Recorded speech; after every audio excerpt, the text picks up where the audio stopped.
yo bande. Nele nati bande. Yo bande, yo bande.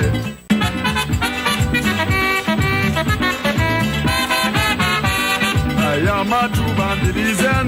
Nele nati bande. Release my home, my native land. Nele nati bande. I want you people to understand. Nele nati bande. I am proud to be a Belizean. Nele nati bande. Yo bande, yo bande. Nele nati bande. Yo bande, yo bande.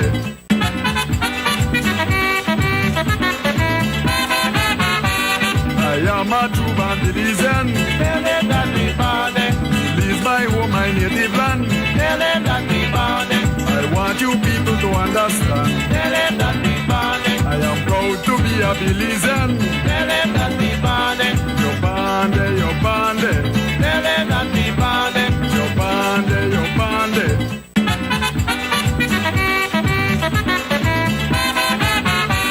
I am a true bandilian. Nele nati bande. Release my home, my native land. Nele nati bande.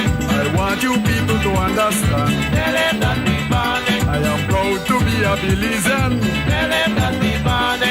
Yo bande, yo bande. Nele nati bande. Yo bande, yo bande.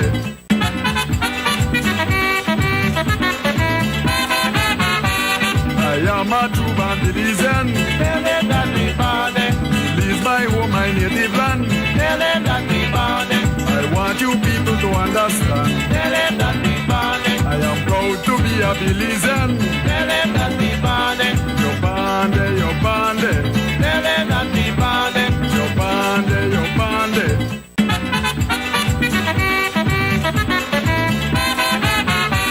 I am a true bandilian. Nele nati bande.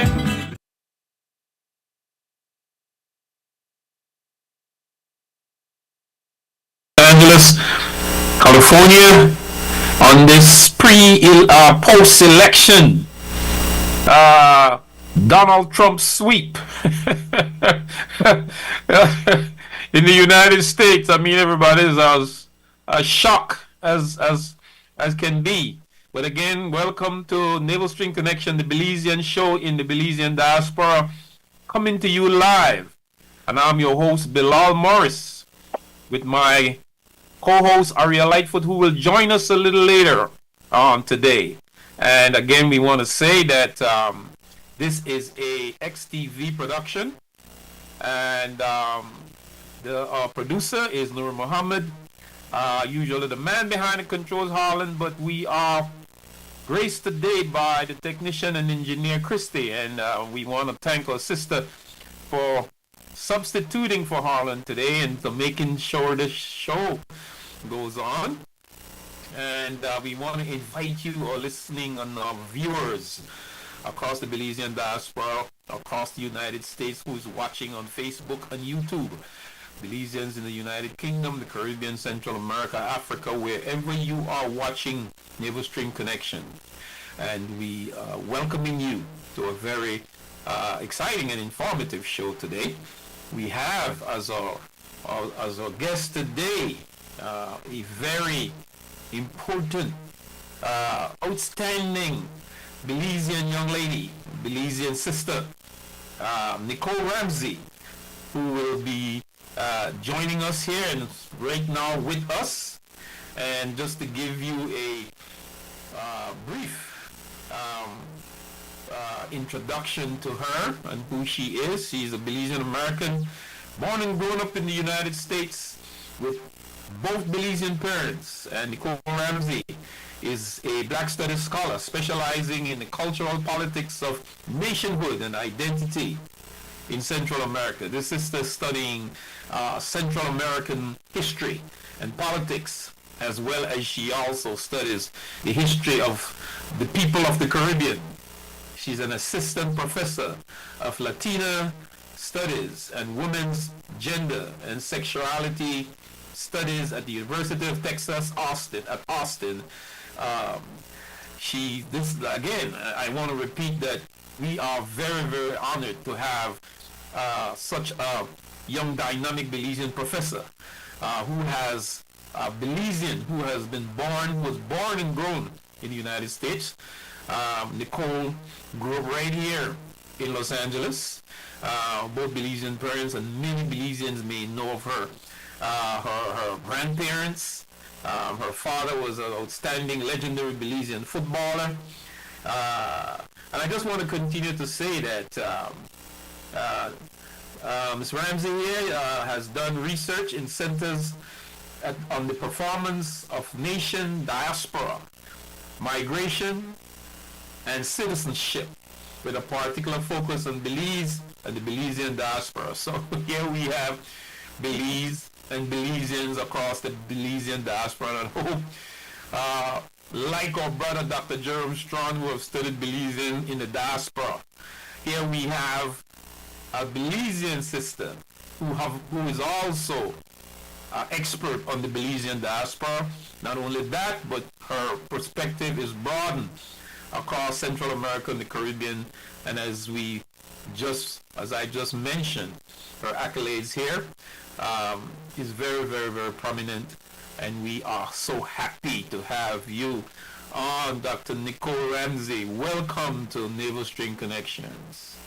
Thank you. Thank you for having me. I'm really excited to be here and kind of chat with you and maybe ARIA when she arrives. So thank you for having me. We want to also tell Belizeans who are watching this show that Dr. Nicole Ramsey was also one of the moderators at the recent Belize Diaspora Summit in Los Angeles at the Marriott Hotel early in June. And she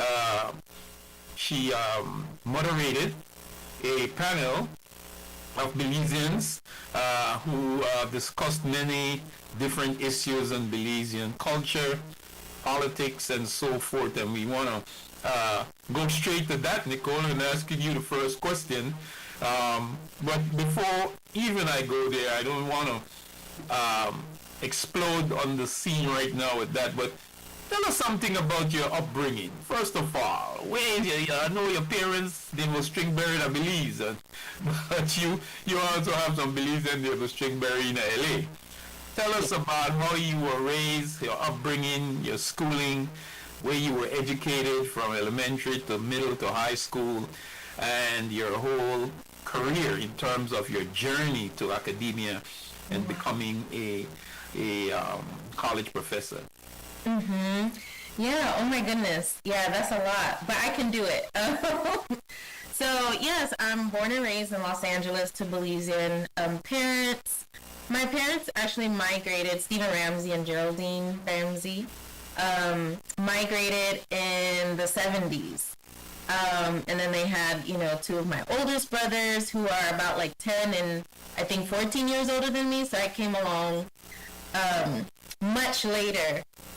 So they have all these experiences of, this kind of dynamic Belizean immigrant community in the 1970s in Los Angeles. So they also have like a lot of stories. So yeah, I grew up in Los Angeles. I was lucky to also have, both my grandparents that migrated to Los Angeles much later also. So like Bernice Ramsey, and then my grandpa Wellington Ramsey, and then my grandmother Estella Middleton, my mom's mother. So, all the time growing up, especially like when my parents would go to work for the summer, I would always spend kind of summers, if I wasn't in camp, just hanging out with my grandparents at their houses, asking them a lot of questions. So I always tell people, like, it was almost natural to end up in academia because all I did was ask questions. Because my grandma would just be like, you talk a lot for somebody that's really young, right? So I just had all these questions. And just to think back, like, I remember, like, you've been to Miss Ramsey, my grandma's house. She kind of had like I always tell people her house was like an archive, like a museum.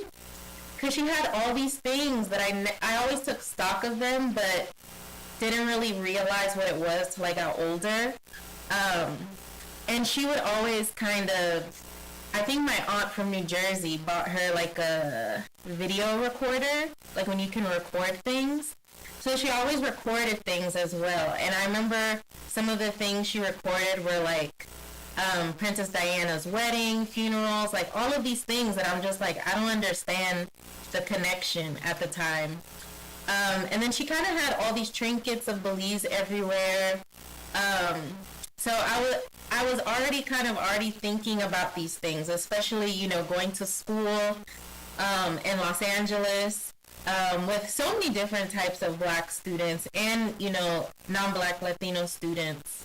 And then always thinking, you know, you're the only odd one out. Your parents are not born here. So, you know, you kind of stand out, and it's not until you go to like a family gathering and you see someone from school and you're like, oh, you're also Belizean American, right? So just always making these connections. And then in terms of like schools, most of my schooling has been in Los Angeles. I went to a couple elementary schools, even like a Catholic school at one point, middle school, and then for high school, I went to Hamilton High School, Alexander Hamilton, and I really wanted to go there because I was into sports. So I played like basketball and softball my whole childhood up until high school. And then my two oldest brothers had went there, so I was just like, I want to go there. And for those that don't know, you know, Hamilton is also a music academy school. So I went to school with a lot of folks that were like musically inclined, like in the arts. And, you know, just kind of growing up with a lot of music in my home, so I naturally gravitated to that as well. But I wasn't in the music academy. I was actually in this kind of magnet program called Global Studies. And I don't necessarily know why they put me in there, but like now I realize that it made sense. Because we were kind of learning about all of these things that that happen globally, making the connections. And I remember I was in one class and we were talking about American civilization. And I remember they were talking about Central America, and I was like, oh, you know, that's where my roots are from. And I just remember there was just nothing. It was just like the Maya Indians were here, and that's it. So that kind of like sparked something in me because I never learned all of the history of like where my parents came from. My mom came to the U.S. when she was a teenager. So her kind of experience with Belize schooling and learning history was like very limited. She actually went to high school in Los Angeles at Manual Arts. So she got two different educations. So from there, from high school, I ended up going to UC Santa Cruz, which is a university up north, like in the Monterey Bay. And I went there for journalism because I just like to write. And then at the time, the program got cut, so I had to like switch majors. So after bouncing around, I ended up majoring in American Studies. And it was there that I really began to like think more about race and ethnicity, and America, right? And kind of all of these problems in ways that I never learned about in high school. And I had like really amazing high school teachers too. But I feel like this was more of like, in college, it was more of like a unlearning everything. And I think Santa Cruz is a very unique school as well because like Angela Davis was a professor there. It was very radical, very hippie. There were people walking to class with no shoes. Like it was just a very, yeah, just a very unique experience. I was like, I'm far away from Los Angeles. Close to Frisco. Yeah, so I was like, this is a whole Heart of the hippie empire. Yeah, and people were protesting every day. And I would tell my students, like, I actually learned about Israel-Palestine conflict when I was an undergrad because folks were always protesting, and so this has been going on for so long. And, yeah, I remember, you know, like, I remember I had two best friends in undergrad, and one of them was from Nigeria, and the other one was, like, Jamaican. And they were all from California. And I just remember we would talk about things like, you know, certain things like, oh, you also eat plantain? Like, we call it this, you call it that. So it was just very interesting, like making those connections. And I remember telling people like, oh, my family's from Belize. And a lot of people were just like, oh, well, I thought you were black like this whole time. And I was like, but I am. So it was just very confusing because, going to school 6 hours away in California.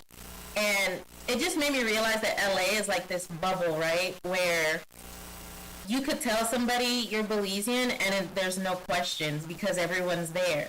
But it was like when I moved to the Bay Area, even though they are there, it was just like confusion. Like people weren't used to like black people that, weren't African American or, that had roots in other places. So I think that's when like the wheel started kind of turning. And then I took a break between undergrad and going back to school. So I actually was working for a union, SEIU, Service Employees International Union. I was working in like the healthcare sector as like an organizer, but then also a union rep. So sometimes people at the hospital will call and they'll be like, I think my boss is like, doing something that they're not supposed to be doing, and then we would kind of go over things. And they would sometimes send me to different cities to help out on different campaigns. And I remember they sent me to Philadelphia, and I remember working with like black immigrants, and there was like all this confusion because people were like, well, how do we talk to them? Like, what do we say? So it was another kind of instance where I was just like, I need to go back to school because I'm like interested in all these things and what they look like on the ground. So that's when I ended up going to, applying to grad school, and I'm going to UCLA for my master's in African American Studies. And that's actually where I came across Jerome Strong's work, the dissertation about Belizeans in Los Angeles. And, just reading all of these things. And then I was able to work with like some amazing professors who were just kind of like, I think you should go further to the PhD, because also I like didn't even know that a PhD was like in my reach, because I'm like, oh, you have to be super like, really into writing and researching, and I was like, I have no experience. So, with the thesis that I wrote, I ended up applying to Berkeley, and I actually applied to them 2 years earlier and got rejected, and then applied again. And then I got in, and then that's kind of like where I started to really think about blackness in Central America. I first started doing blackness in Costa Rica because it just seemed easier. I felt like there was more information that I wanted to find on blackness, especially because at the time, a lot of the literature that I was looking for, like on blackness in Belize, or I got a lot of pushback because they were just like, I got a lot of, why do you want to work on, think about blackness in Belize when there's so many other groups? And I'm like, I understand that, but there's also things that I don't know, and I'm a black Belizean, and I would like to know more about my history, and I think, other people would like to know about it. So when I went to Costa Rica, actually on an initial research trip, I just remember they really embraced me because they were just like, wait, you're Belizean? So they gave me, kind of extra attention. They treated me almost like family. So I was like, there's something going on where like all the black populations in Central America are like interconnected. So that kind of gave me the permission or like the push to be like, okay, I can work on, Belize and think about questions of blackness and all of those things. So that's kind of like where I am now. I feel like I'm still learning a lot. I used to tell people like, oh, I just want to focus on the current moment.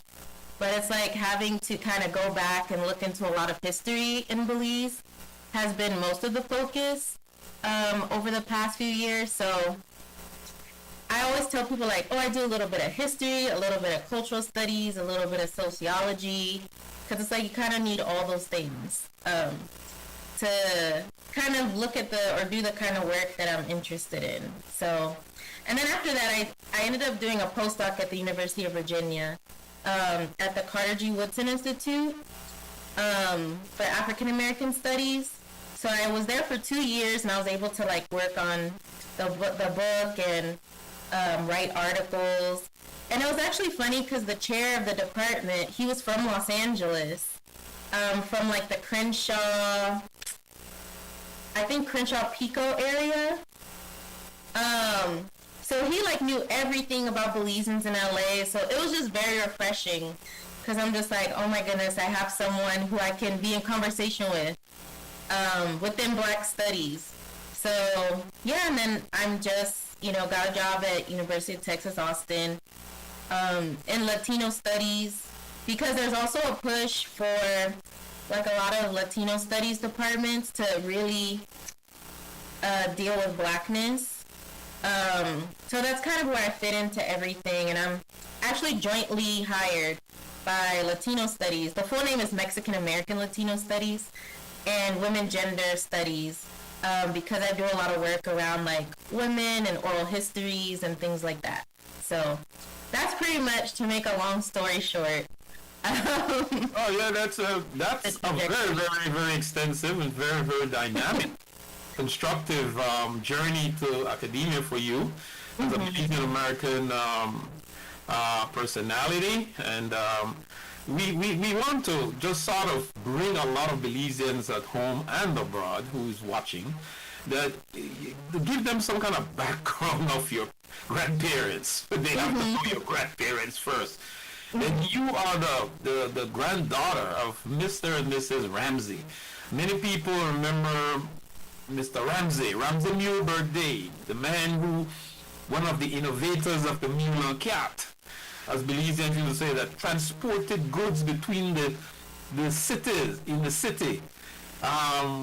This was a very historic form of transportation, and Mr. Ramsey and Bowman and all these famous people that was inside of that trade. And your grandmother itself, Mrs. Ramsey, who was one of the custodians at the St. Michael's College. Both of them were prominent Anglican. They were prominent people of the Anglican diocese in Belize. The history of your grandparents is well known by Belizeans both at home and abroad, those who come from that era, the 60s, the 70s, and the 80s. You are a third generation Belizean in the United States. And so we want to give our viewers who this dynamic sister and young lady is, who has kept the tradition and the culture and an extension of the Belizean immigrant to the United States. And Nicole, we are so very pleased to always have Belizeans like yourself, who comes from that third generation, if I am correct, who have continued to connect the cultural ties, right? Though you were not born in Belize, but you are a Belizean citizen by the Constitution of Belize's Constitution, that says every child born of Belizean parents, no matter where they are, is automatically a Belizean citizen. And so we are so proud too when we listen to you and we hear you break down your history from that Belizean heritage, that Belizean traditional culture, that you are proud to call yourself a Belizean, that you are proud to call yourself a Belizean. And I'm so very impressed. And our viewers, those Belizeans who live abroad, are very impressed with that. And you bring a great story here to us, because it is those like you who we want to bring to the show, to sort of bring the stories to our people, our Belizean people abroad and at home, that Belize is a nation, not only in Belize but abroad, and that we are two people. And though you Belizeans who were not born in Belize, who never have your navel string buried in, right? You accentuate, or you keep connected to that Belizean culture. Tell us then, have you visited Belize before, and how many times have you visited Belize, and what kind of work have you done inside of your field and your expertise in terms of making that connection, your own personal connection to your parents' navel string, your parents' birthright? Yeah, I think so. Actually, the first time that I visited Belize, I wasn't the Belizean American that went on a lot of trips as I was a kid, because we couldn't like really afford to like go all the time. So I actually was one of those that went while I was an adult, and I actually went with my brother. Because we were both making, one of my brothers, because we were both making the trip together. Yes. And also, like, when we came of age, we were like, we're gonna go, and then we would just never go, like, something would come up. So the year we finally went, and then we were like, you know what, we should bring our mom, because she hasn't been in years, so we kind of, like, split everything, and then had her come. And then if we're coming, we have to take our dad because he gets so left out. So he ended up coming. So I think like for the first trip, it was actually really nice because, kind of seeing my mom seeing things. How old were you when you made your first trip with your parents? I think I was like 21. Yeah, like early 20s or something. So we went, and then, just driving around, being able to see things, that like, oh, this is where, my Uncle Bert lived. This is this road. Like, I would always hear the names of the roads. And, like, all the stories that I would hear when I was a kid, it was like I almost knew how the roads looked and the names, and I would see the pictures. So yeah, it was like a very special experience for the first time. But since then, I've been like a handful of times for research, and then also just to visit. The majority of my dad's side is still in Belize. So we still have folks there, and we have a lot in Los Angeles. My mom's side, the majority of them, about maybe like 90% of them migrated to Los Angeles. So we're all in the States. And then my dad, I think it was him, my uncle, and my grandparents. So the rest of his siblings stayed in Belize. And they would go back and forth a lot of the times as well. And I think every time that I go, the last time I went was before the pandemic. Like right before I went home for, I was doing research, and then I went home for Christmas. And then, like, the pandemic happened, so I haven't actually been back since. But luckily, I'm going back next month to finish some things. So, yeah, every time I go back, I kind of learn something new about, like, my family history and things of that sort. And I think on one of the trips, I can't remember, we actually went to my grandpa Ramsey's to see his family in Punta Gorda, because he also has roots in Punta Gorda. And then we ended up... your grandfather is of East Indian heritage. Yes. When we talk about Punta Gorda, he comes from the East Indian culture in Belize that Belizeans call coolies. Yes. Yeah, so we actually, and then, so my grandpa was actually born in Guatemala in Puerto Barrios. And I believe if the story is, if I have it correctly, then they went to Belize when he was a baby. So he was like christened in Belize. So he still had like some siblings and stuff in Puerto Barrios. So one of those times that when we actually went across, we took a boat there, and we met some of his siblings and everything, and I got to meet his brother and his sister, who they have both like passed, but it was really nice to like meet them finally, because I would always also hear about them all the time. And his brother even gave me his hat to like keep, so it was like a nice experience to kind of see like the connections and people that live close together, and then also going for Punta Gorda and everything. So like every time I go back, I'm always like learning more things. And I think naturally I'm just a person who's like, oh, in my family at least, like I want to know more about this. So I'm always like sitting with people and like asking them like questions like about themselves to like learn more, and then like recording things. The historian you are and the documentarian is that your journey to academia as a professor, you will, all these things that you have used in your life, grown up around such historic Belizean grandparents. I love the journey you talk about with your visit to the Toledo district, the city of Punta Gorda, and you have given me some more information about your grandfather, who I have spoke with so extensively over the years. Like you, I have always loved these stories of Belizean history, narratives from these elders. But I never knew that he came from out of the Guatemalan region, which is very, very, the Puerto Barrios area, which is also very important.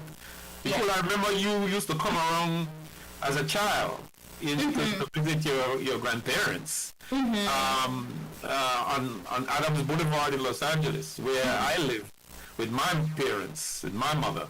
And I remember you and your siblings and the visits of your aunts and their children, your cousins, and very much so. Miss Ramsey's apartment, Mr. and Mrs. Ramsey's apartment was like a little university, because when you go there, you will either have both of them giving you all these narratives of Belizean history. Mr. Ramsey, your grandfather, who had so much history of the transportation system in Belize itself. Mrs. Ramsey, your grandmother, who had so many stories again and narratives. So many Belizeans, including those like Dr. Jerome Strawn, who studied Belizean in Los Angeles, learn a lot from your grandparents. You know, there was like this little university right there in Los Angeles in the Belizean community. Talk about the fact that when you grew up in this Belizean community, that the LA mayor, which was once a congresswoman, Karen Bass, called the largest black immigrant group in Los Angeles. And when I ask her how she knows, she says because they vote for me in my constituency. You being a child of a Belizean parents in that community we call the Los Angeles Belizean community. Talk about your experience growing up in that community. If you actually was aware, you spoke about some of the awareness you had going to both to elementary, middle, and high school. So talk about the dynamism of that Los Angeles Belizean community with its restaurants and its newspapers and the Belizean narratives from your parents and grandparents, and going to the restaurants and eating the food and the festivals and key celebrations. Talk about your experience and that vibrancy that you may have felt growing up in that Belizean community. Yeah, I think it's like one of those things, like I sometimes try to compare to other groups, like other ethnic groups in the U.S. and like how they see like their celebrations.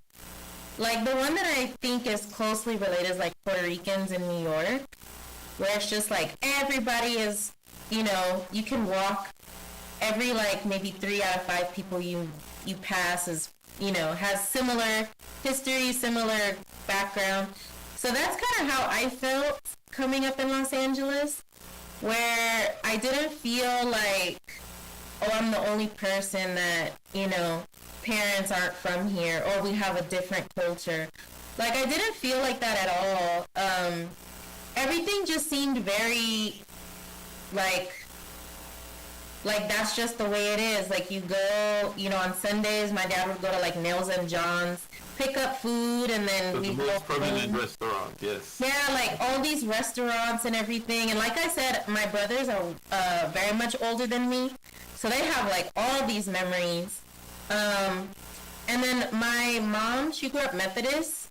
So we would go to like a lot of Methodist churches, and it would just, I think it wasn't until I grew up and I went to another one and I was like, oh, this is not like the Methodist churches we used to go to. Like the ones in LA were like very Belizean Methodist. Like it almost seemed like they went, like the church, like I think it's like Grace or one of those churches. Grace Chapel. Yes, like they just transferred to like the church. So it was just like, that's like was another way that I would, you know, see the Belizean community. And then I just remember growing up, it was like the Belizean Independence festivals and, you know, those types of things. Like it was just common to always go. Like I didn't necessarily have like the parents who were like, oh, that seems fun, like, you know, we'll stay home. But they would like go all the time. So that was like a big part of my childhood, going to these things. You know, certain schools that you would attend that have like predominantly Belizean, you know, kids. So all of this, like just growing up, it just kind of seemed like, it didn't seem like this was like a unique experience. It just seemed like Los Angeles was all Belizean to me. So that's why like when I moved up north and it was just kind of like this confusion, I was also confused because I was like, what do you, like, you're questioning if I'm, like, have you never met a Belizean person? And then when I would go somewhere and I would, you know, travel somewhere and I'd meet someone from LA and I'll be like, oh, you know, my parents are from Belize. And they'll be like, oh, yeah, my neighbor, like, I know all about Belizeans. So it just seemed like a very unique, well, not unique, but very, like, particular to Los Angeles. And I know that there are other communities like in Chicago and New York and South Florida too. But it was just something about Los Angeles. Also, it just seemed like the events were much bigger when I was young. Like it just seemed like like the whole city would come out. So that was something that I was really interested in as I like started doing research. Because I wouldn't see too many things like online, like when I would like try to do my own research. There wasn't that many LA Times like exposés on it, like other groups. So that was like a question that I always had, because it was like this very important community in Belize, but it didn't seem that way like if you would read things about Los Angeles. And I think that's like where, so like my work is on Belize, but also I kind of use Belize to like break down how people think about Los Angeles, because they always think of it in terms of like Mexican, African American. And in a lot of the literature, when they talk about black migrants in Los Angeles, it's always African Americans who came from Texas and Louisiana. So that was always interesting to me because I'm like, there's a huge like Caribbean group. And like I always used to fight with people from the East Coast because they would say, there's no Caribbean people here. And I'm just like, well, if you're looking for Jamaicans, maybe not, but you need to like rethink what you think about the Caribbean because they're here and they're from Belize. So it was just kind of always this knowing of like this community that has, you know, all of these networks in ways that I thought, well, that I still think is comparable to like how folks think about Puerto Ricans in New York or even Jamaicans in New York. So thinking about like ethnic communities in Los Angeles. So, but I was really grateful to grow up in the 90s in Los Angeles because I feel like a lot of those events were still big and still happening. And, you know, of course, like the price is going up of housing, so people are trying to survive and moving. So sometimes it does have to take an effect on like, you know, the communities that people have and people getting older. So it's like all of those things that kind of factor into like how I see the community. Yes, we want to say that this is Navel String Connections. I'm Bilal Morris, your host for today's show, along with my co-host ARIA Lightfoot, who should be joining us shortly. This show is a production of XTV. It's a XTV production. Our producer, Nur Muhammad. We want to thank Christy on the controls, who is substituting for Brother Harlan. And we want to invite you, the Belizean audience across the Belizean diaspora, to tune in. Our guest today is Dr. Nicole Ramsey, a professor at the University of Austin, Texas. Ethnic studies and the Belizean diaspora and a whole lot of other things, women's studies. A Belizean American, born and grown up in the United States in the Los Angeles Belizean community. And we want to emphasize that because the Belizean diaspora is very large. It extends from across the United States to the United Kingdom, Caribbean, Africa, Central America, wherever. I guess any part of the world you go, you will find a Belizean. And we are very progressive people, no matter where you go, despite of whatever the stereotyping that we have been facing in the media, in the mass media, as Nicole rightfully said, when people know about Belizean, remember the Maya, and that's all, right? And we want to ask you to join us in this conversation, to tune in and to enjoy the information and talking to a child of Belizean parents. That we hope to have more of them come on this show, as what this show is all about.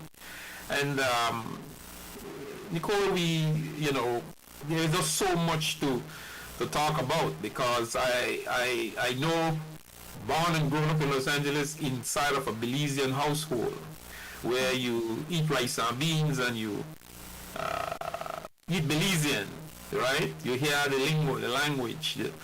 You go to the restaurants, you hear the stories, you visit the festivals. The very dynamic, and Los Angeles being the largest Belizean community outside of Belize. This is where the largest concentration of Belizeans are outside of Belize. No other state where Belizeans reside, New York, Chicago, Texas, Miami, Florida, none of them have the concentration of Belizeans like Los Angeles, and therefore Los Angeles has the largest amount of Belizean American children born of Belizean parents, which is obvious and automatically so.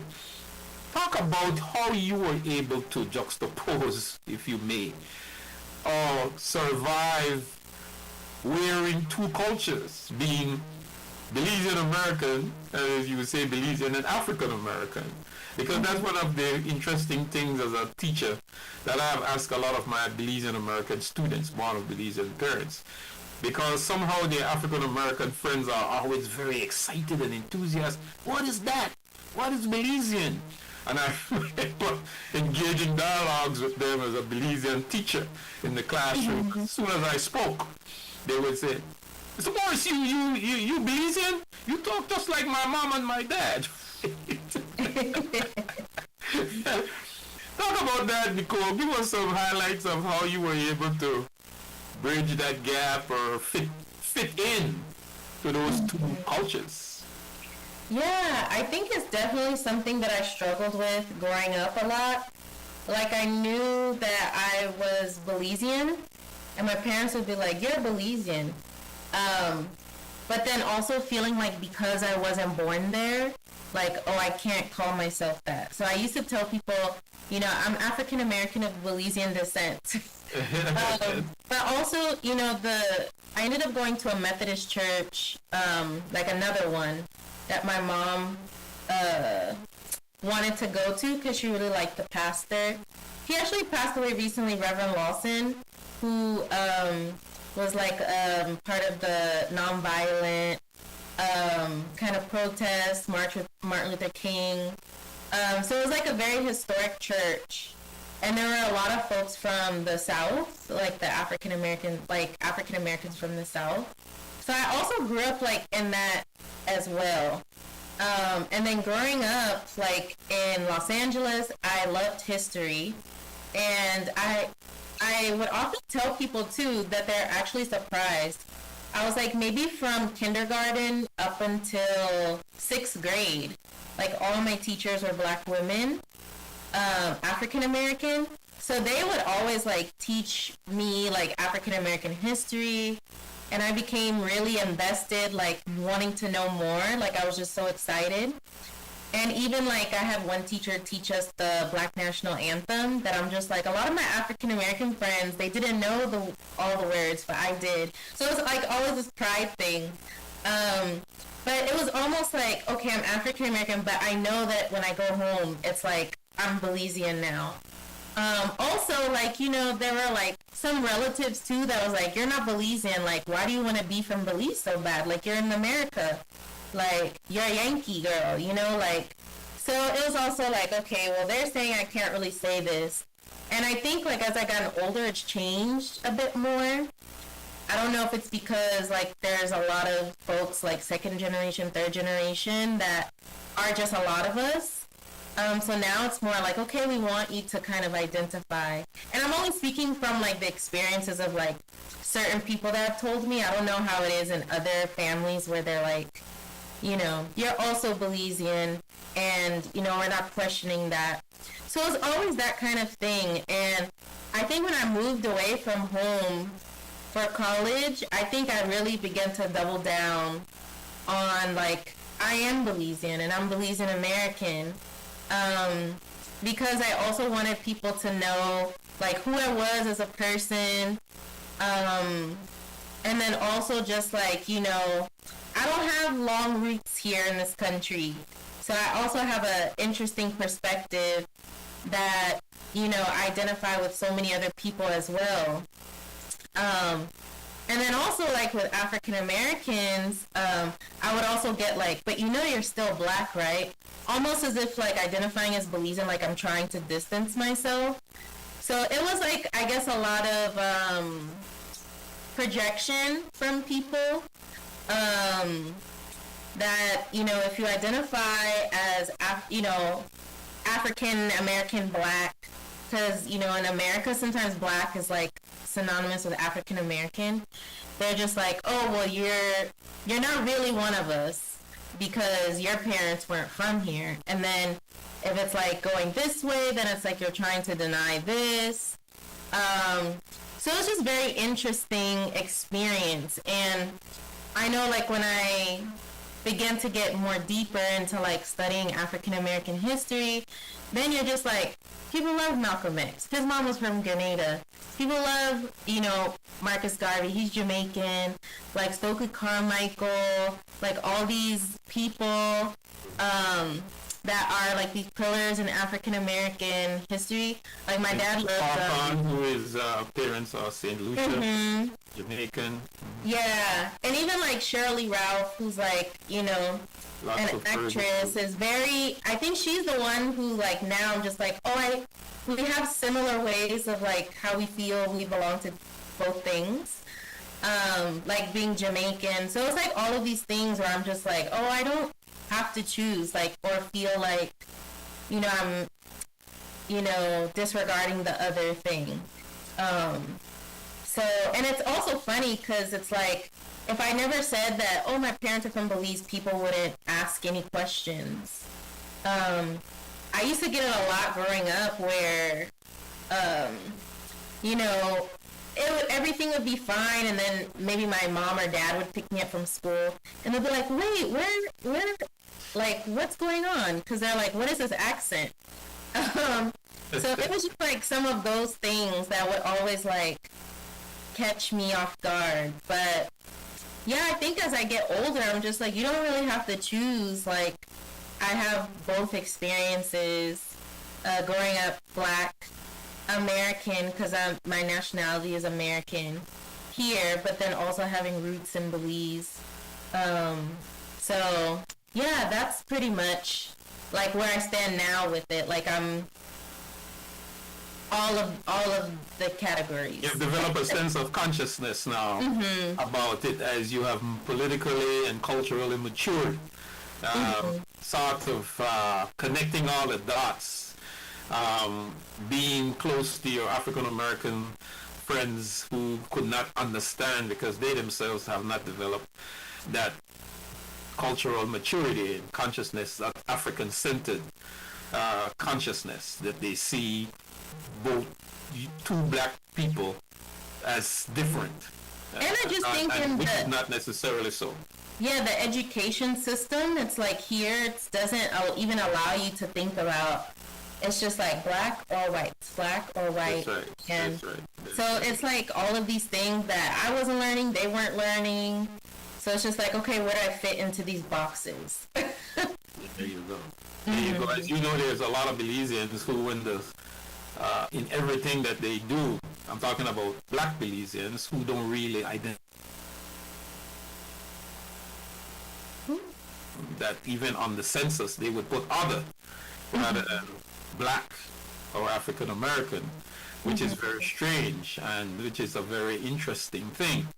I guess the whole consciousness of our people is still something that is growing. But talk about also, Nicole, your relationship with your Latina, Hispanic, I'm using all these terms, mestizo, Spanish-speaking Americans, also most of them born in the United States, of Mexican, Salvadorian, Guatemalan, Honduran, and you can go on and on. Los Angeles being the mecca of one of the largest, or maybe the largest Latino communities in the whole of the United States itself, along with Texas and Florida. But talk about how you as a Belizean, because I heard you earlier was also trying to find a way how you fit in, going to university, and they themselves could not understand how could you be accentuating a Belizean culture, a Central American identity. They themselves have a Central American identity, though they are Americans, and you come from a country that is a multicultural. I mean, your parents come from a country that is a multicultural society that has a large Latina, mestizo, Hispanic population, which is now the largest group of people in Belize, right? Talk about your experience going to school and sort of intermingling and that cultural proximity and that togetherness that you have found with your Hispanic, mestizo, Latino peers. Yeah, no, that's a good question too. And I think because I grew up in Los Angeles and went to mostly public schools, like in a lot of ways you're bound to like have, African American friends, Latino friends. I will say like in elementary school, I have like a lot of friends from El Salvador, whose parents were from El Salvador, and Salvadorans make up a large proportion of the Central American diaspora in the United States. Like I think DC and Los Angeles, although Los Angeles is like the home. It actually wasn't until I was in grad school that, I knew that Central Americans exist in Los Angeles and they were big. But, talking to people from different parts of the country, they were like, Los Angeles is deemed as like little Central America. Everyone's there, everyone migrated there. So in terms of like my interpersonal relationships, like growing up, going to the same schools, like there was always this community that I was in, because I lived in mostly like black and Latino communities, or black and brown communities. Not too many Asians, like although I went to school with a lot of them as well. And then for middle school, I actually ended up going to school closer to UCLA. So that was like a whole nother experience because it's a very kind of white area. So it was just kind of all the minority, kids of color would go and they would find each other. But yeah, I think in terms of like, because I am in a Latino studies department, and I focus on like Black Central America as a whole. So I'm thinking of, Afro-Costa Ricans, Black Guatemalans, Afro-Panamanians, Afro-Nicaraguans. So I think, in terms of thinking of that and the connection with Latino studies and Latino populations, like I'm able to have conversations on that level. I also think like in terms of like having things in common, it's more so of like thinking of Central America as a whole. So sometimes we'll just be like, oh, we're all Central American. But in terms of my identity, I've always aligned more with people from the English-speaking Caribbean, which is why I was in Black Studies, because there were so many people working on Jamaica who like just knew things about Belize that a scholar who works on El Salvador didn't. And I always thought that was interesting because I'm like, there's only 7 countries. And I would read so many books on Central America, wanting to know more. And then so many of them are like, for the purpose of this book, we're not going to talk about Belize because even though it's in Central America, they speak English. And I just always thought that was lazy. Because it's just like, you just have to, like, why is language the, like, point where that you don't want to engage with them?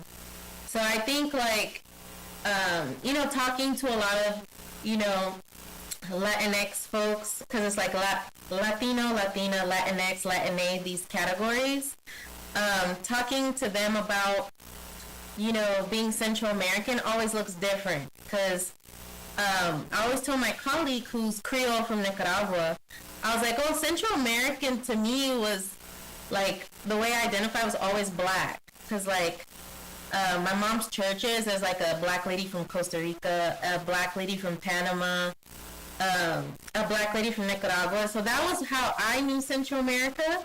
So I always knew that there was black people there. And I think now, like, the non-black, you know, Central Americans are sometimes, like, catching up to that a little bit. Like, oh, there's black people in our own country. And a lot of the history has been hidden. And, you know, like El Salvador, they literally do not, they worked so well to eradicate the African history. And there's people that are doing it now. So that's always kind of been my experience.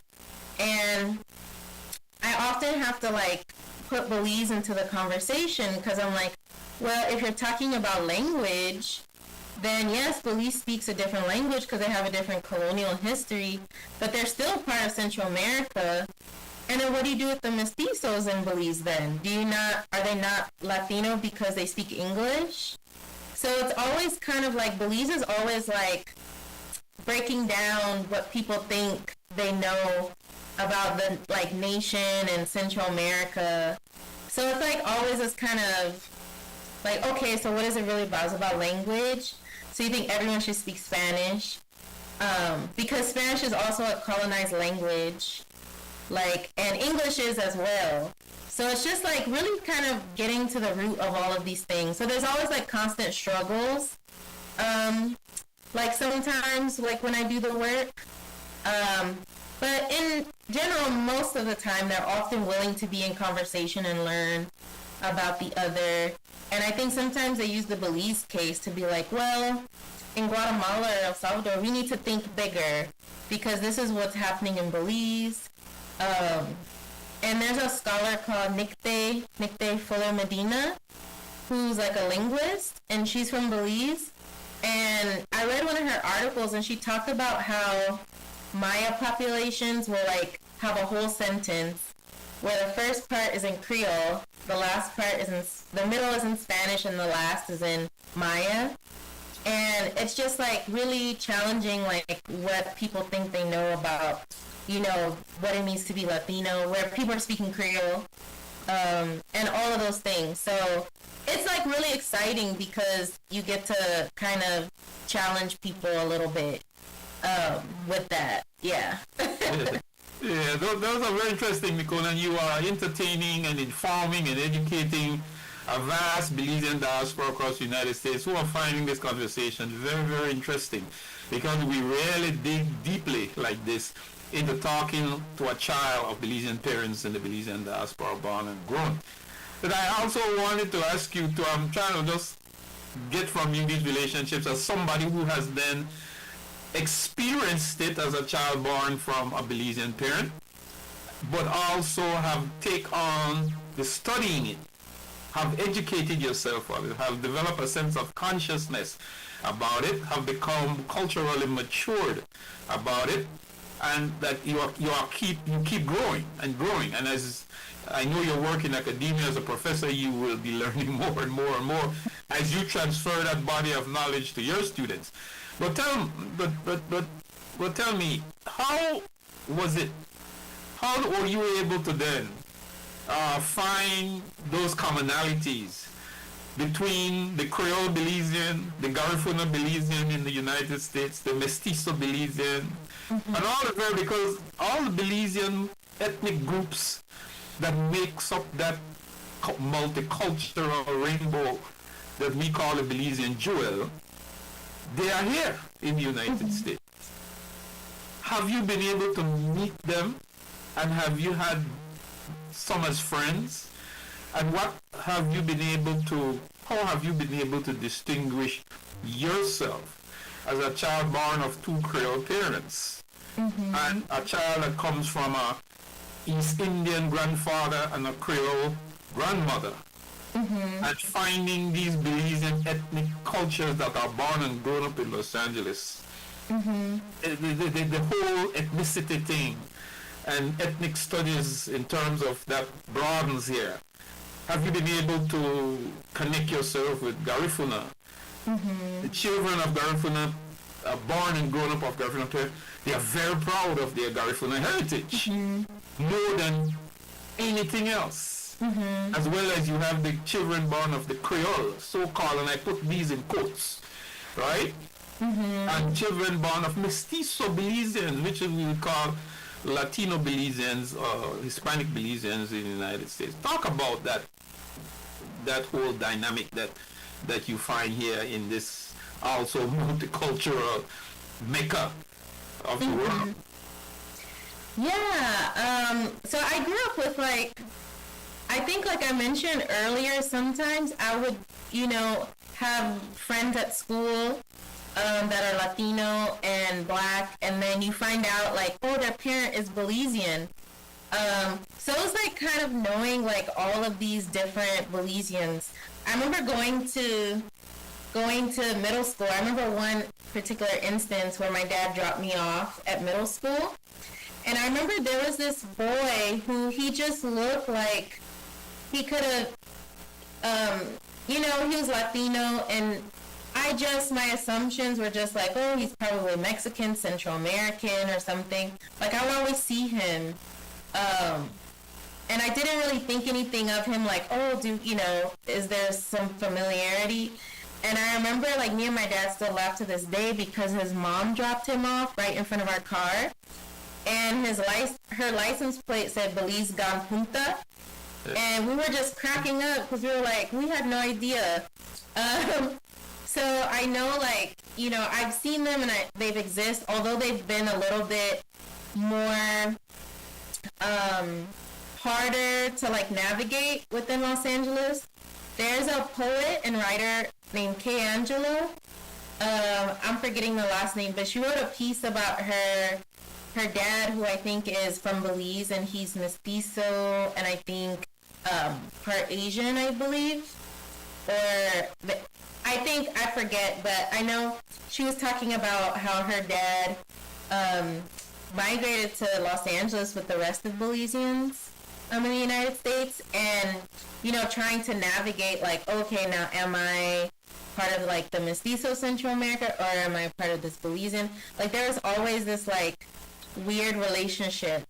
So that part, like, I knew them. I still, I know a lot of second generation Belizean mestizos, or I would say non-Black, Belizeans. And because my work mostly focuses, like, Black studies, mostly focuses on Blackness, I majority deal with Creole and Garifuna. And I grew up with, like, a lot of Garifuna second gens as well, like, in school. In high school in particular, they always had the last name that kind of signifies that they're Garifuna, like Palacio or Reyes. And then I think when I went to college, you would kind of start to see them embrace it a lot, especially online, like the Garifuna culture. And then obviously like just being Creole, or having Creole parents, I've grown up in that one a little bit more. And I think it's actually funny because like when it translates to my research, I actually know more about Garifuna at one point than I did about Creole, because I'm not finding anything. So that's like why in my work I rely on a lot of oral histories and do a lot of interviews, because I really kind of want to know what this Creole means outside of the book. Like, how do people see themselves? And then I think also too, that's why I was like, when is the Garifuna settlement? Because there are certain communities that I'm tapped into, that I'm like, I just know more about in terms of like when the celebrations are and when everything happens. And I think in LA it's a little bit harder. For my class on Wednesday, I just had a guest speaker who's a Garifuna American professor named Daisy Guzman. She's from the Bronx, New York. And she brought up like an interesting point where in the Bronx, where she's from, most of the Garifuna are from Honduras and Guatemala. And sometimes they're also kind of separated. So like a Honduran and then Guatemalan Garifuna.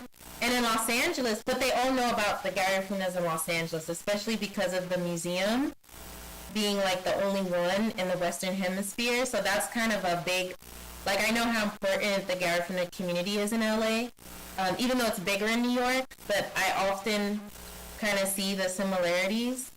And I think why I decided to choose those two to focus on, one, because I often get mistaken for Garifuna, from a lot of people who learn about Belize, because they're like, oh, you're black, so you must be Garifuna, and then I have to explain, like, there are multiple black identities there.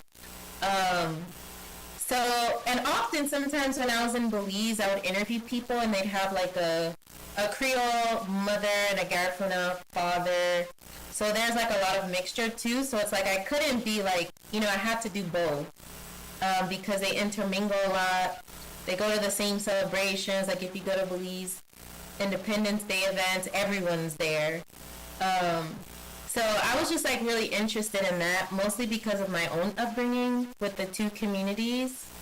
Like, my dad and mom used to go to that market, the Garifuna market. To, like, yeah. Peruvian market. Yeah, so it was always, like, a part. And even the food. So it was, like, something I grew up with in that sense, even without having Garifuna parents. So there was always, like, an interconnectedness. But in terms of, like, future work, I would definitely want to do more things with, like, Mestizo Belizeans, too. Because I think they're, like, really, like, their cultures and customs, even though some of them are celebrated in the same ways, they have, like, a very unique experience as well. And I think a lot of the conversation has been, like, they're from somewhere else. They're not, or they're really from Guatemala. So really interested to kind of get in more into that history. And I know that history a lot, but also, like, wanting to get more of the oral histories of maybe Mestizo Belizeans who migrated to Los Angeles or other places in the U.S. So I think that's probably, like, the next step. Good. And to extend it to that, again, we want to say this is Navel String Connections. I'm Bilal Morris, your host, and we are also, our co-host, ARIA LIGHTFOOT, is not with us here today, but hopefully will be joining us a little later. We are talking to Dr. Nicole Ramsey, and she is a professor of ethnic studies, Belizean diaspora, women's issues, gender, race, and all those titles that embodies culture and race and ethnicity. She comes from a proud Belizean parents, born and grown Belizean parents, and also from proud grandparents. Mr. and Mrs. Ramsey, who most Belizeans knew very well, both of them. Mr. Ramsey and Mrs. Ramsey, who were prominent Belizeans in Belizean society, most of all prominent in the Anglican diocese. But Nicole, I wanted to ask you if you have ever, I hear you have, as a historian, as a cultural scholar, that have researched a lot of ethnicities, including your own parents and grandparents. But have you really looked into the culture of your grandfather, the East Indian culture, out of Punta Gorda, which is a very prominent culture across Belize? And also, have you looked at the Mayan culture in Los Angeles and in wherever you have studied? Have you looked at those as a researcher and someone who has embodied all these cultures in your genealogy, right? If you look at compiling your genealogy, where you come from, have you looked at the East Indian culture of your grandfather? Yeah, there's actually a funny story. When I was at Berkeley, I think I had a question and I went to see at the library. They have like these librarians that can kind of help you look for certain records and research. And I remember there was this librarian, he was from India, and I met him like on the my first semester there as a new student. And I was at Berkeley for 6 years. And then I think in the 5th or 6th year, I like went back because I was like, oh, I'm writing the dissertation and I have questions. And he's like, oh, I remember you because I visited your class and I remember your work. And he was from India. And he was like, yeah, your last name, like I just remember it. And then he also told me he was interested in my project because he was an international student. And when he came from India to go to UCLA, he ended up renting a room out from a Belizean family. So he was like, I know everything. I'm obsessed with Belize. So then I was telling him a little bit about my grandfather and like the East Indian culture. And I just remember he was telling me all of these things. He's like, yes, of course. Like, he told me like a whole lineage. He was like, and it's also, it confirmed like a lot of things that I knew. Because I think like years prior when I went to Costa Rica, I was in Limon, which is like the black part of Costa Rica. And I remember going to their library. They had like an Afrocentric library with all these books. And I remember reading a book, and they were talking about the East Indians in Central America. And they were talking about how, you know, names like Rancharan and Ram Clam were anglicized names of other Indian names. So in order to assimilate, they would kind of anglicize their names. So I forgot like the previous name, but one name would become Ram Clam and the other one would become Rancharan. So I remembered that because I'm like, there's all these names that start with R too. So then when I was meeting with the librarian, he was like, yeah, Ramsey is like an East Indian name. And in my mind, I'm like, it's not. Like, it's very European. But he told me this story about, like, how, like, the Hindu god Rama, like, followers of him usually have that R-A-M in their name. So I don't know the full story. Or, like, you know, it was an interesting thing to think about, but he was very kind of persistent and very adamant like this. Like, your family is from this particular region with this name. Those who, like, have the R-A-M in their name are from this region. And I just remember thinking about that a lot because there's, like, not a lot that I know of. And even growing up, I never, like, I think it wasn't until I was in high school because my uncle would always say, like, oh, you know, grandpa was Indian. And I'm not thinking East Indian, I'm thinking Indian. When I think of Indian and I think of Central America, I think of Maya. So I was like, my grandpa's Mayan, because that's the only Indian I know. And I remember, like, when my grandpa passed away, his family from Guatemala would come. And I just remember they always looked different. But I was like, you know, black people look all kinds of ways. And even, you know, in Los Angeles where you have Creole, Louisiana Creole people who, you know, look a certain way. So I was always like, okay, that's where my grandpa, nobody's ever said he wasn't black. So I just remember one day my uncle was like, no, he's Indian, like from India. And I was like, that doesn't make sense. How did they even, and I was in high school, because I'm like, how did they even make it to Belize? And then you kind of learn about, the end of slavery, where they brought in indentured servants to make up for, the labor. So it made sense, but I was still like, I don't know the connection. Now I know a lot more because I've been doing my own research. And, even going to Punta Gorda, where it's just pretty much like they have thriving communities there. It was really interesting to see. And, like, I didn't really get to ask my grandpa a lot of questions about that. So that was, like, something that I was like, I learned much later in life. Like, nobody really talked about, like, oh, he's East Indian. He was just Wellington. So, and I guess that's maybe the culture of Belize, where just, like, they're just Belizean. So I never really questioned it. And then in terms of, like, the Mayan population in Los Angeles, I know that there's a huge Maya population. And there's actually a professor at UCLA named Floridalma Boj Lopez.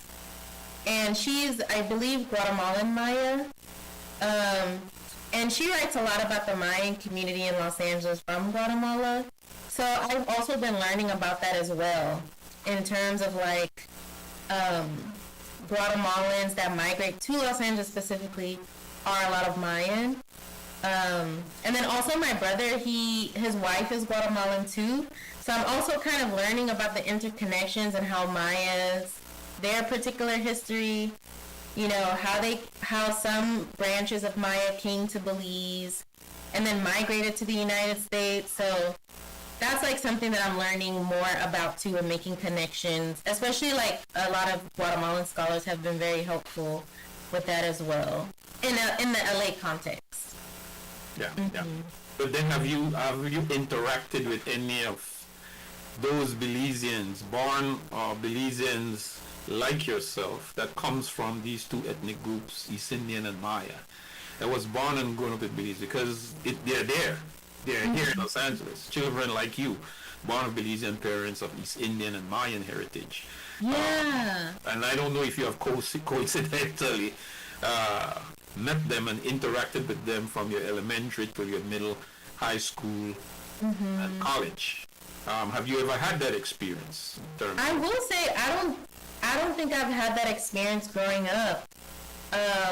I've never met, and I don't know if it was just one of those things where it's just like, because I've also met a lot of scholars that were like, I didn't identify, a lot of Guatemalan scholars too that are like, born and raised in Los Angeles, who are like, I didn't identify as Mayan until, I went to college because, for various reasons. So I'm pretty sure they were around. I just never interacted with them in that way that was just like, oh, you're Maya Belizean, never interacted in that way. And East Indians most definitely never. I just knew that they were my family, but in terms of other second generation or folks my age, it, like, never came up. I knew folks from India. Have you identified them in the Belizean culture at the festivals, at the Belizean community in Los Angeles? I know you have identified.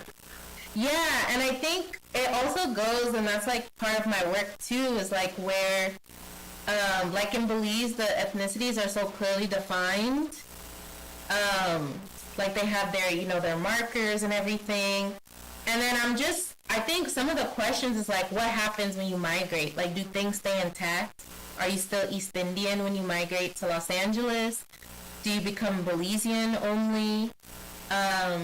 So those are, like, some of the questions that I have. And, like, I know when I go to the festivals and I'm trying to do, like, my ethnographic, like, observations, like, I know that they're there. But I guess it's in terms of them identifying themselves outside of, like, being Belizean, like, I haven't really seen that as much.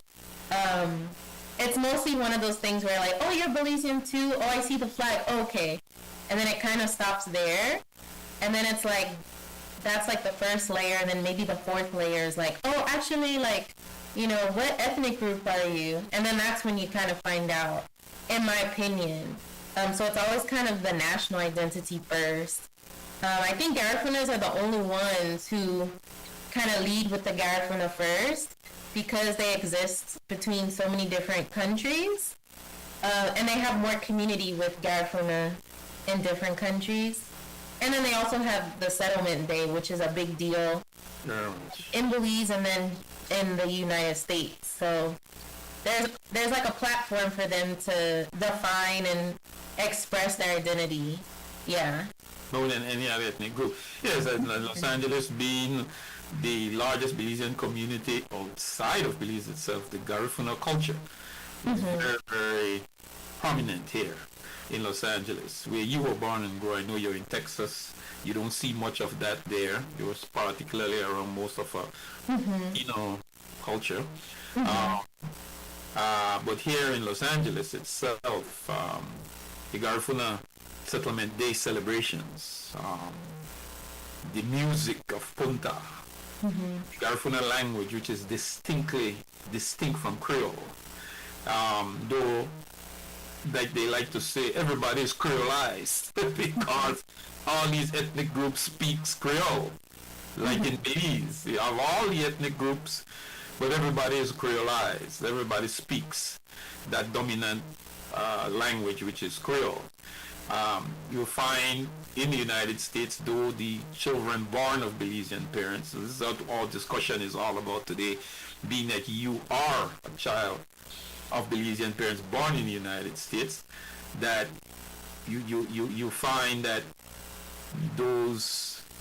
the Garifuna culture, as well as the Belize mestizo culture, which is termed as Latina in LA, in the United States, the Creole culture, which is classified as black, like it or not. That when you go back to Belize and you use the word black, it's like it's like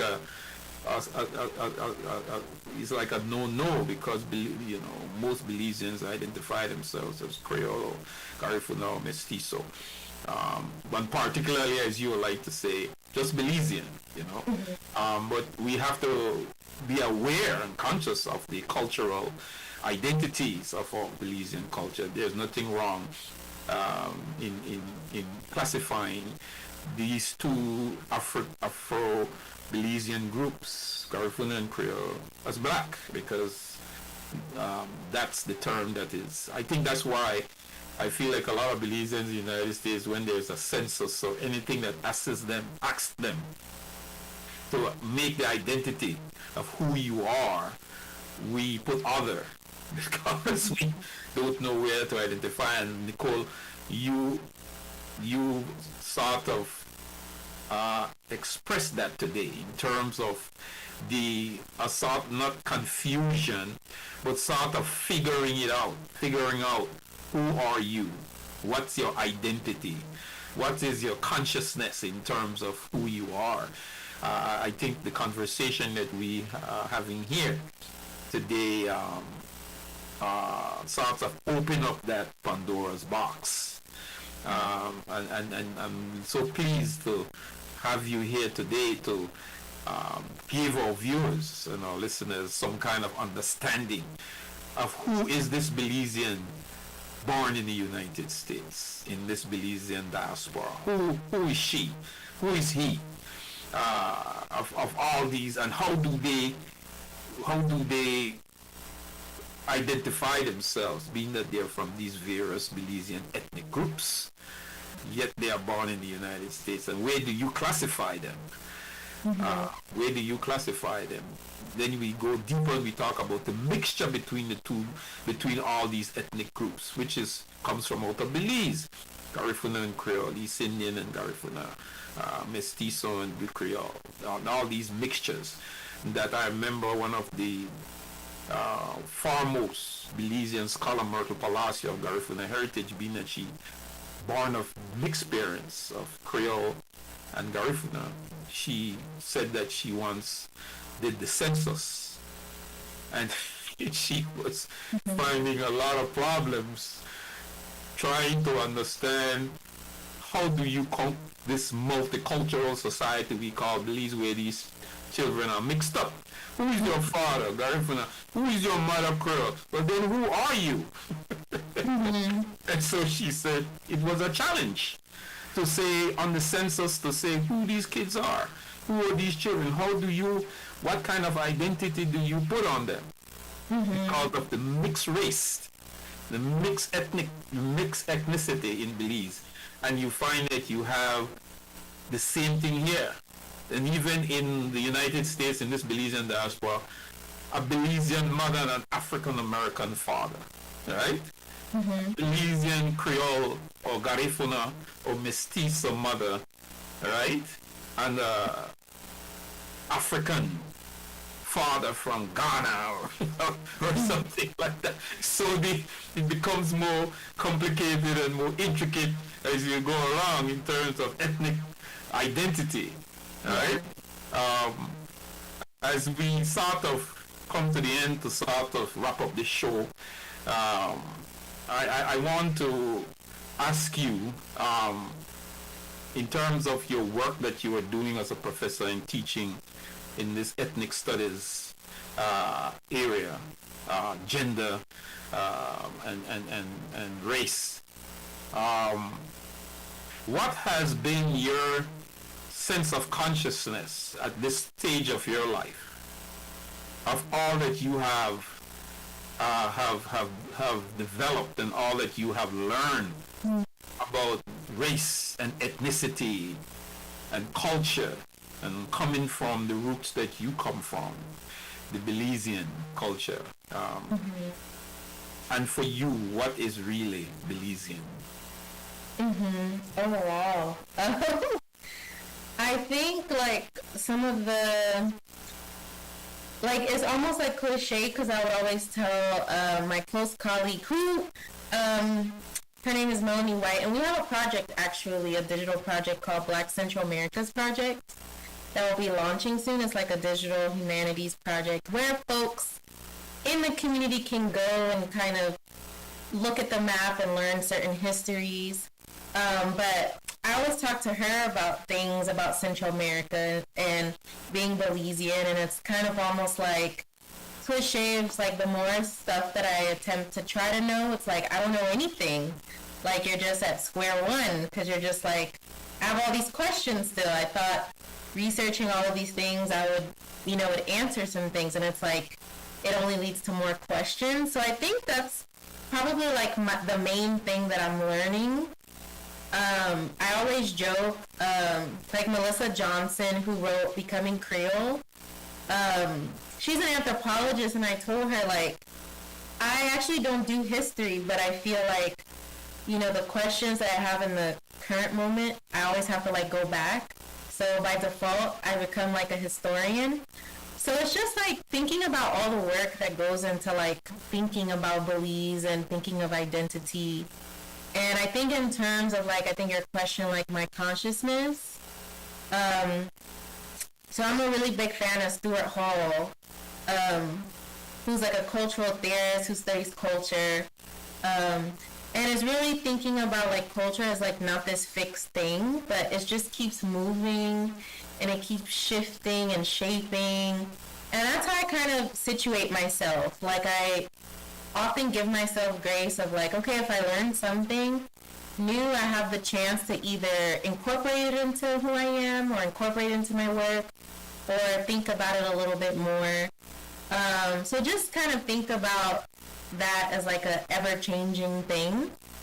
And I think in terms of like what is Belizean, like what is Belizean, I think that's like pretty much the question that I'm trying to work through, like in my book and research, like what actually is Belizean.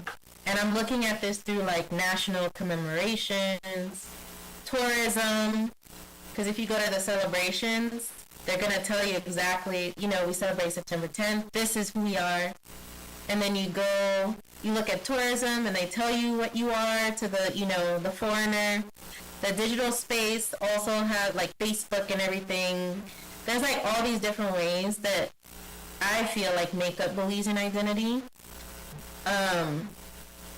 So So I think it could be a headache, but I think it's also a gift because it's just like Belizean identity is something that can't really be captured because it's changing so much.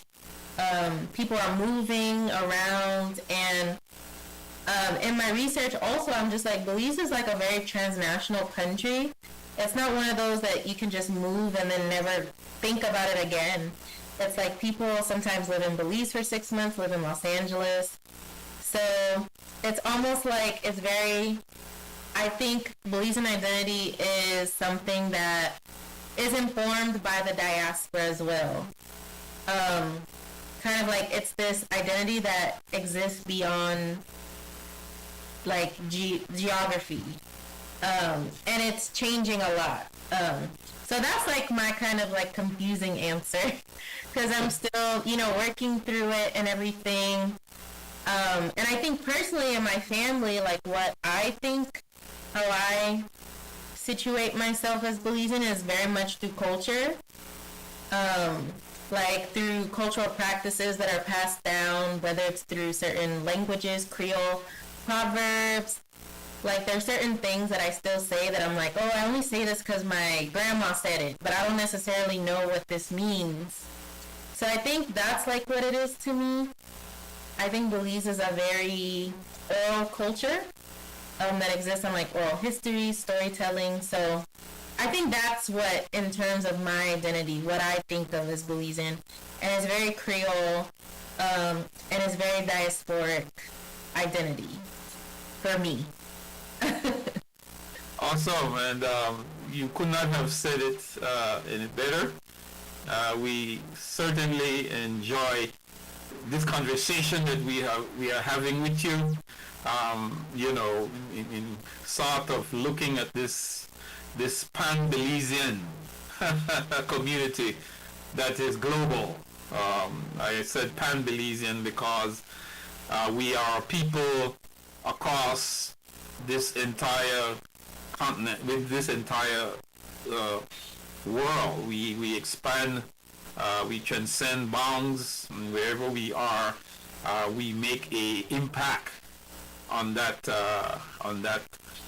world that we shape from. And we are looking at now the children born of these Belizean parents making significant impact on the global platform, like yourself. And we want to share you with our viewers or Belizeans. The purpose of our show is to educate and inform Belizeans of who is this Belizean diaspora, what is it, and which for you I would like to ask you as a wrap-up question, Nicole. For you, what is the Belizean diaspora? Yeah, I think this was also a question I was thinking at the summit because I facilitated the first panel about the Belizean diaspora. I think the Belize diaspora is, communities that have migrated, communities that are still in Belize. I think it's just kind of this large, expansive community that exists in all these places.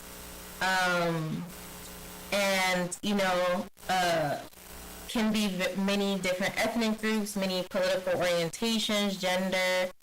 And for me also too, like in thinking about my work, and I've really been working with a lot of like even second generation and third generations who in the US who have like very interesting and very fascinating ideas of what the diaspora means to them through art, through music, through theater. So that's like what I think of the Belizean diaspora. I don't necessarily think it's just Belizeans who live abroad. I think it's also informed by people in Belize as well. Because I think they're always kind of interacting and always kind of connected. So that's what I think. Awesome. I just enjoy this conversation. We can just go on and on, Nicole, but I want to again say that this is Navel String Connection. I am Bilal Morris. My co-host and host ARIA Lightfoot is out today. Fortunately, she will not be making the show. We are about to wrap up, and I just want our viewers and listeners to know that this is a XTV production, and our producer is Nur Muhammad. On the controls is our sister Christy, who is substituting for Harlan today, being that Harlan is out. And we have as our guest, Dr. Nicole Ramsey, who is a Black Studies scholar specializing in the cultural politics of nationhood and identity in Central America and the Caribbean. She's also an assistant professor of Latina Studies and Women's Gender and Sexuality Studies at the University of Texas at Austin. Her research centers on the performance of the nation, diaspora, migration, and citizenship, with a particular focus on Belize and the Belizean diaspora. And, Chris, one of the questions that I would have wanted to ask you is that how do you define Belizean citizenship? Because many Belizeans at home feels that Belizeans born in the diaspora have really have given up their Belizean citizenship, though they are natural born Belizeans. Give us as your wrap, as your final, your take on that. Yeah, that's actually something that I'm working on right now, that I'm writing about in terms of looking at the Belizean diaspora. And my kind of take on Belizean citizenship, like I know you mentioned, like their, kind of legislation and policies that have been put in place that have kind of changed the way that Belizeans who migrated prior to a certain kind of time frame are able to seek citizenship. So I'm always thinking about that too, and thinking of the politics of that. And I think for me, I look at citizenship in the kind of legal sense, but also kind of the cultural sense as well. And thinking of notions of like belonging. So I think in the work that I do with the Belizeans in the diaspora, particularly in Los Angeles, I'm just always thinking about beyond kind of the legal citizenship, like what are also some ways that Belizeans in diaspora cultivate a sense of belonging to the nation. Because I feel like there's no kind of separation, like they are Belizean. And I know we talked about like remittances at the summit, but also thinking like cultural remittances, right? I was watching, leading up to the election, folks that were on the street in Belize City asking how they felt about, this presidential election, not just because, what happens in America affects a lot of different countries in the region, but also just, asking the question because they have relatives there that are affected, that will be affected. So there's always kind of this belonging and kind of duty that Belizeans and Belize and the diaspora have to each other.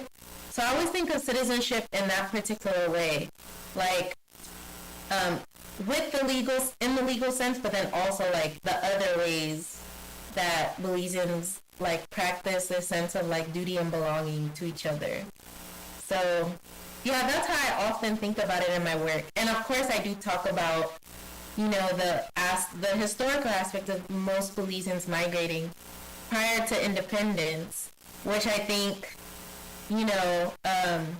really changes a lot of the things that we think that, a lot of the ways that we think about citizenship in the Caribbean and Latin America, as one of the last in the region to gain independence countries. So I often think about what citizenship looks like in that sense as well. So there's like all these kind of different iterations. But I'm also looking at it through kind of like this other lens of like belonging and duty, like when you don't live in Belize. Mm-hmm. Dr. Nicole Ramsey, Belizean American, born and grown up in Los Angeles of Belizean parents, a professor at the University of Texas in Austin, Texas. We want to thank you very much for coming on Naval String Connection today and educating and informing us about your work and about your identity, your consciousness as a Belizean, born of Belizean parents, and have made that connection and kept your connection and your cultural roots. We want to thank you for joining us today.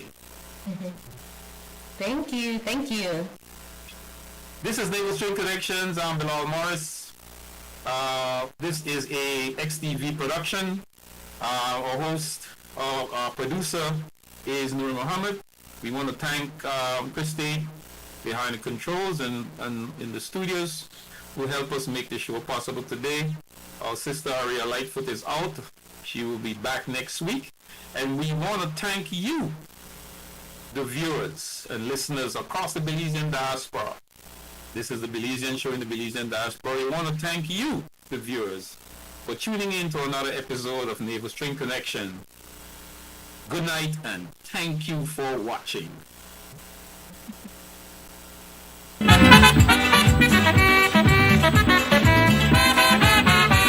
I am a true born Belizean. Tell them that we born there.